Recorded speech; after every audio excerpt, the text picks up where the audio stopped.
Welcome to The Space, a video series designed to support teachers and leaders in building brain-friendly classrooms so that all students can learn in a deep and joyful way. I'm Dr. Robert Dillon. I'm Rebecca Hare. This video focuses on building the team necessary to make the right choices around learning space design. In too many situations, we have learning spaces designed, built, and furnished by those furthest from the learning. So let's explore who should make the decisions around learning space purchases. So Bob, what's so concerning about this is that I've been in a lot of meetings as a designer where the head of facilities has designed all the classrooms and picked out all the furniture and maybe had like a 20-minute meeting with some teachers. And when you talk to the teachers, they say all of their issues were never addressed. Nobody listened to them. They had no play in how these classrooms were going to be designed. It's amazing how many problems that we solve for that aren't really problems. I think that we do this for teachers and we do this for students as well. If the maintenance director or the architect is solving for a problem that they haven't talked to the teacher, then who are they really solving for? And then we do the same thing with teachers. Mm-hmm. Teachers are solving problems for students that weren't really problems that the students were ever going to have. Exactly. So in this case, you could bring students in as early as possible in the process of designing, asking them how they learn, bringing in metacognitive processes, having them try different things out, and then experience different spaces. And through that, you can say, I learn best when I'm here. And students can confidently help you get feedback. And then again, with keeping it open and agile, the classroom can change as the students need it to change for them. But as long as you're listening and supporting them, that's a really great place to start. Yeah, we don't want to fall in traps like we've had in the past where we've let folks that are cleaning our buildings that do wonderful work, but they shouldn't be the ones that are helping to design our spaces and making sure that the rows are perfect and things are clean and they're a certain way.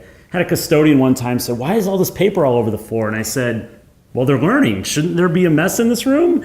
And I think that was a real realization that this was about learning and not about cleanliness.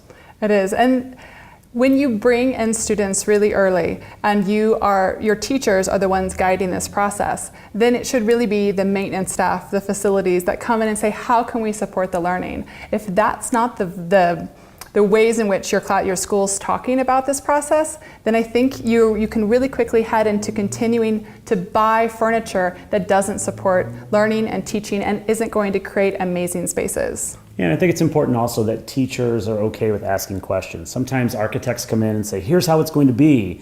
And I think as teachers and as leaders, we really have to push back and say why. Yeah. And keep asking that question, why? Well, why are we doing this? Why this color? Why this furniture? I think it makes a big difference as you move into really designing learning spaces that matter. It is, and some of the teachers that I've worked with before, and this happens across the country, that they say, we make do. And they say that with such pride, and it's a beautiful thing how teachers can turn anything into an amazing experience. But I also think that we have to kind of get a fire under our teachers to say, no, this isn't supporting learning, and we're going to fight to make it right. And the other part that goes hand in hand with that is that teachers find new ways to fund themselves and fund their spaces.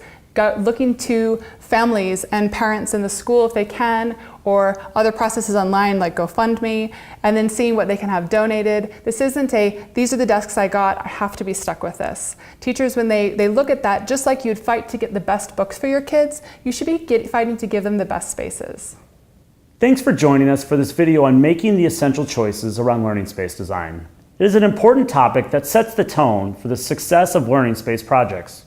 Our challenge to you is to collect the information from your students, their voices, their ideas, and how they feel about their learning space, and share them with your community, other teachers, and your school board. Ask them to come in and hear it, have them write it down, make videos, but make their voices heard to the community.